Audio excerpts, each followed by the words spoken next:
Fala investidores, sejam muito bem-vindos ao canal Planilheiro Investidor. Eu sou Adriano Costa e nesse vídeo nós vamos falar do relatório gerencial de junho do fundo REC Renda Imobiliária. É o RECT 11, fundo de lajes corporativas. Vamos ver aí, né, como é que o fundo se portou aí no mês de junho. Então fique atento às informações, você que é cotista ou não é cotista. E se você gosta desse tipo de assunto, né, FIIs, FIAGROS, né, investimentos na Bolsa de Valores, se inscreva aí no canal, ative o sininho de notificações para você ficar ligado nos vídeos que a gente posta no canal e deixe o seu like, compartilhe esse vídeo com outras pessoas, tá? E também, esse relatório está na descrição do vídeo para você baixar, fazer uma leitura mais detalhada e também nosso grupo do Telegram, o link está na descrição desse vídeo, tá bom? Bom, vamos lá então, relatório gerencial do RECT 11, né, que aí saiu nessa última sexta-feira. Para quem não conhece o fundo, é um fundo de lajes corporativas, está administrado pela BRL Trust, gerido pela REC Gestão de Recursos. Tem aí uma rentabilidade alvo o CDI, né, que CDI que mês de junho foi de um pouco mais de 1%. Patrimônio líquido do fundo 787 milhões de reais a 96,27 por cota, mais o valor de mercado muito abaixo, 57,40 fechamento de junho. E aí ontem, né, dia 8 de julho, estava aí cotada a 55,50. Teve uma queda aí bem, né, bem brusca aí no mercado também nessa semana, né, de julho, primeira semana de julho. E o valor de mercado aqui no encerramento foi um pouco menos de 470 milhões de reais. A área bruta locável dele um pouco mais de quase 93 mil metros quadrados. Aqui tem o valor contábil, né, por metro quadrado, o valor implícito a mercado. Tem aqui as taxas de administração e gestão que somadas dá 1,17% sobre PL e não tem taxa de performance, apesar de ter uma rentabilidade alvo, né? Ele não tem taxa de performance. Bom, ele é um condomínio fechado, né? Então é prazo indeterminado para investidores em geral. Tem um pouco mais de 8 milhões de cotas e tem 78.500 cotistas. Não tem aí mudado muito a posição de cotista, né? Eu sou um desses cotistas, tá? Tenho aí em torno aí de 3% da minha carteira de FI, né, no RECT 11, 3 a 4%, tá? Eu tenho ele já há em torno de 2 anos, né? Tenho bastante tempo fundo, né? Preço médio, vocês imaginam onde deve estar.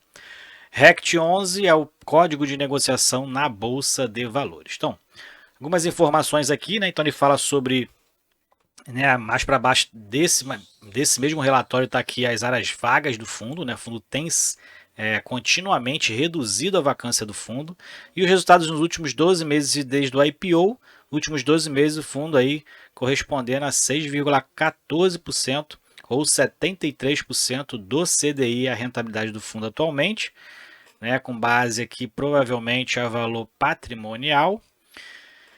E o fundo distribuiu desde maio de 19 a junho de 2022 em torno de 25,89%, né, com base também na cota 100, tá? Por quê? Porque o fundo hoje, né, o último aí distribuiu então 50 centavos, né, que está escrito aqui, e o fundo a R$ 55 no mercado está distribuindo 0,90% ao mês, né, para quem adquire a R$ 55, né, que é o preço de mercado hoje. E nesse patamar, né, a distribuição é mais de 10% ao ano, né? Então, no dia 14, né, a data base do fundo é sempre o quinto dia útil e ele distribui 5 dias úteis depois, após o anúncio, né? Sempre no quinto dia útil após o mês base, tá? E vai distribuir em torno de R$ 4.163.000 e vai pagar no dia 14 de julho. Né? E quem também tinha aí as cotas da sétima emissão de cotas, para quem tem, né? Eu tenho algumas aí, vai distribuir 36 centavos por RECT 13, que é o direito de preferência, e RECT 14, direito de sobras de montante adicional, em torno de 11 a 12 centavos. Então vamos lá, vamos seguir aqui. Tem aqui né, uma parte nova aqui do fundo, né, em relação aos 3 pilares da gestão nesse momento. O que o fundo tem aí seguido como alvo? Então, locação das áreas vagas, o fundo tem reduzido mensalmente as áreas vagas. Então, ele fala aqui ó, que em junho de 2021 a junho de 2022, o fundo, né, reduziu aí de 33% para 11% a vacância. Então, reduziu bastante a vacância do fundo. Né? A gente observa quase todos os meses aí tem dois, 3 contratos aí novos entrando. Então foram, nos últimos 12 meses foram 16 novos contratos e uma renovação. E o fundo segue então fazendo né, essas prospecções para reduzir ao máximo aí a vacância. Redução do passivo também. O fundo emitiu então aí, né, a 7ª emissão de cotas, inclusive gerou, né, mais do que a expectativa, e tinha uma expectativa de auferir aí 20 milhões de reais, então auferiu mais do que a demanda, foi 20 milhões 756 mil reais foi aí a captação do fundo. E o fundo então reduzindo a vacância, né, e tinha uma obrigação aí em junho, então quitou a obrigação do imóvel lá do Canopus, tá? Nesse mês de junho, vai ter aí para setembro também, em torno de 15 milhões de reais, né, amortização parcial da dívida atrelada ao IPCA também. E com esses dois movimentos que eles fizeram aqui, né, de redução do passivo, a dívida atrelada ao CDI foi zerada e a dívida indexada ao IPCA reduzida em torno de 8%. E ele fala aqui sobre as considerações acerca também da Torre Rio Claro, né, imóvel que o fundo adquiriu aí por um direito que ele tinha dentro de um CRI, então um empreendimento da cidade de Matarazzo. O fundo adquiriu esse imóvel aqui, a Torre Rio Claro, né, com um edifício comercial boutique de alto padrão. Então utilizou todo o recurso que ele estava da 6ª emissão de cotas para pagamento aí então dessa aquisição, né? Então não tem mais aquele hedge que estava fazendo para gerar um caixa mensal, né, através de CRIs. Aqui ele fala sobre as novas alocações, teve 2 novas alocações então em junho, um no Parque Cidade, né? Tá aqui, 13 de junho, o fundo celebrou o contrato do 7º pavimento do Centro Empresarial Parque Cidade para Energia Nuclear e Binacional SA, ENBPar, prazo de 5 anos, né? Então, ele fala aqui que aumentou a taxa de ocupação em mais de 1,5%, né? Então reduziu também. E aqui também nova locação no Parque Anacosta, em Santos, 17 de junho, celebrou também a locação de 2 pavimentos nesse edifício para Verreche, Sociedade de Advogados. Eu acho que é assim que se fala, prazo de 5 anos, reduziu a taxa de ocupação em 1,78%. Então aumentou a taxa de ocupação, né? E aqui o término da renda mínima garantida no edifício Canopus encerrou agora em junho, tá? Essa parte dessa renda mínima garantida aí em relação ao edifício Canopus. Ele segue então nas locações dos espaços vagos e o resultado acumulado hoje do fundo está em pouco mais de 10 centavos por cota. Falando sobre o patrimônio, então portfólio do fundo, né? Distribuição na base 100, fundo aí em relação ao CDI, né? Nesse mês de junho distribuiu aí 0,50% em relação à cota 100, ele está aí R$ 55 no mercado, né? Muito abaixo. O fundo está em torno aí de mais de 40% descontado no mercado, né? CDI nesse período foi de 1,02, o CDI isento de imposto de renda 0,86%. Bom, aqui ele fala sobre distribuição acumulada. Nesse período, desde o IPO, o fundo distribuiu 25% de rentabilidade, né? De proventos. CDI, se tivesse investido pelo CDI, teria em torno de 13,7%. Atualmente o fundo tem 958 milhões em imóveis, 18 milhões em renda fixa, alguns valores aqui ainda em CRIs e outros ativos 27 milhões, um total de 1 bilhão de reais em ativos. Passivos do fundo hoje somam 225 milhões de reais, está aí principalmente dentro desses 3 CRIs aqui de aquisições que o fundo fez, né? Essa aqui é a grande preocupação do fundo hoje, né? Essa alavancagem aqui. E 94,7% do seu patrimônio, dos seus ativos estão em imóveis. Que é o gráfico da distribuição, o fundo distribuindo 0,50% praticamente em 2022, todos os meses, né? Em relação à cota 100. Patrimônio aí vai ter um aumento agora com esses 20 milhões que entraram da 7ª emissão de cotas, que ainda não virou cota, tá? E aqui a distribuição em 2022 está em R$ 3,03, provavelmente vai ficar no mesmo patamar aqui que está sendo nessa projeção dos últimos 12 meses, tá? Falando aqui do portfólio através dos seus contratos. Então, o fundo tem aqui basicamente a vacância do edifício Canopus aqui, uma das torres, né, do edifício Canopus, que ele tem aí um pouco mais de 1.137, provavelmente é um pavimento só, não tem locação nesse espaço, tá 0%. Mas daqueles edifícios que estão locados, o que está com maior taxa de vacância é o outro do Canopus, né? A outra torre do Canopus com 75% apenas de taxa de ocupação. O restante aí segue aumentando, né? Segue aumentando a taxa de ocupação do fundo, isso é importante. Fundo aqui com diversos contratos já, ficando um fundo bem diversificado, né? Mas ainda sofrendo aí no mercado, né?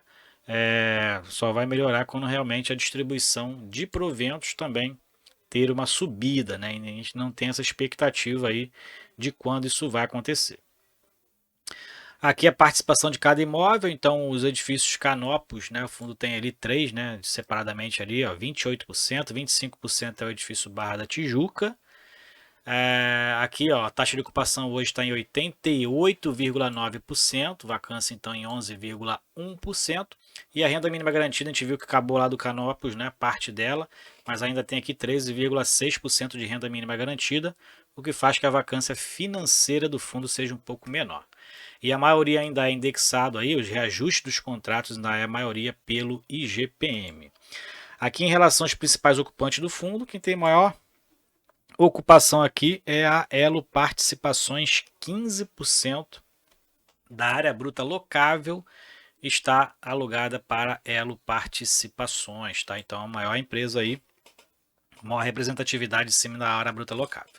Falando aqui de DRE gerencial, fundo então teve receitas de aluguel de quase 5,4 milhões de reais, despesas financeiras, né, que é exatamente o serviço da dívida dos CRIs, que tem 2,4 milhões, menor do que os meses anteriores, né? Ajuste, aqui é um ajuste, né, pelo valor operacional das propriedades, despesas, né, despesas operacionais, e tem aqui, não teve ajuste nenhum. Resultado de propriedade foi de quase 2,7 milhões, teve aqui outras receitas e outras despesas, o que reduziu então o resultado aí pelo lucro líquido do regime de competência, tá? Regime de competência é aquele que reconhece todas as despesas e receitas, né, independente do seu recebimento ou pagamento, 2,1 milhões de reais. Pelo regime de caixa, que é exatamente só considera aquilo que realmente entrou ou saiu de caixa, o resultado foi de 4,5 milhões e é o que interessa para a gente quando se trata de distribuição de proventos. Tá? E o fundo distribuiu então parte dele, né? Ficou ali em caixa mesmo e distribuiu 4,1 milhões de reais, o que deu em torno de 50 centavos, mantendo a linearidade da distribuição dos últimos meses. Aqui ele tem a projeção de receita, tá, para os próximos 12 meses. Então essa projeção aqui encerrando-se, né, as carências e os descontos, é o que ele considera aqui, ó, considerando os términos de descontos e carências nesses próximos 12 meses. A projeção de receita, que hoje está, né, a gente viu lá em cima, foi em torno de 5,3 milhões de reais. Tendência é chegar aqui nos próximos 12 meses a 6,5 milhões de reais. E essa é a expectativa que o fundo tem. E aqui a especificação de cada imóvel, né? Você pode baixar o relatório e fazer essa leitura aí mais detalhada, tá? Conhecendo mais aí o portfólio do fundo, quais os locatários, né? Quais os contratos que estão atrelados a ele. E para encerrar, liquidez e rentabilidade, a gente verifica aqui, como eu falei, a evolução dos investidores do fundo, né? Na verdade, segue num patamar ali praticamente de redução nesses últimos meses, né? Mas manteve-se aqui entre maio e junho, manteve-se entre 78.300 e 78.500 investidores. Então parou de cair pelo menos, né? Mas a faixa de negociação aqui girou entre 59,45 e 57 reais e a média foi de 57,85 e já caiu mais, né? 55,50 foi o preço médio aí nessa última semana após o anúncio de proventos, né, do RECT 11 no mercado, tá? Então a gente vê aqui a queda, né, desde a pandemia, que foi mais ou menos aqui, teve a queda, né, de janeiro e fevereiro aqui para março. A pandemia, no auge da pandemia, se recuperou muito rápido, né, parte dele aqui, e depois, né, conforme foi aí o mercado sinalizando aí uma recuperação muito lenta, os fundos de tijolo principalmente tiveram, né, aí um impacto muito maior no mercado e conforme foi subindo então também a Selic, né, os preços dos fundos imobiliários também seguem no sentido contrário e foi reduzindo. Então o risco fiscal foi muito grande aí em 2021 e 2022, o que fez com que esses preços dos fundos de tijolo, principalmente, estavam com uma vacância muito alta, reduzissem aí a uns aí sendo negociado a 30, 40, 50% abaixo do seu valor patrimonial, e o RECT 11 está aí nele, está incluído nesse bolo, tá bom? Então é isso aí, Relatório gerencial do RECT 11, relatório de junho de 2022. Siga o cotista do fundo, tá? Aproveitando aí também esses preços de mercado, acredito que o fundo vai se recuperar, né? Não vou vender, não vou executar prejuízo no momento, porque eu acredito que o fundo tem aí bons imóveis, a gente verifica aí que está fazendo um esforço, a gestão está fazendo um esforço para que, né, os imóveis aí sejam ocupados, né? A gente vê todo mês aí 2, 3 contratos entrando novos no fundo. E é isso. Então, se você gostou do vídeo, deixe seu like, se inscreva no canal, compartilhe com a gente se você é cotista do RECT 11, qual o percentual da sua carteira hoje. E não se esqueça aí de se inscrever no nosso grupo do Telegram. E esse relatório vai estar na descrição do vídeo para você baixar, fazer uma leitura mais detalhada. Fiquem com Deus. Até o próximo vídeo. Tchau, tchau.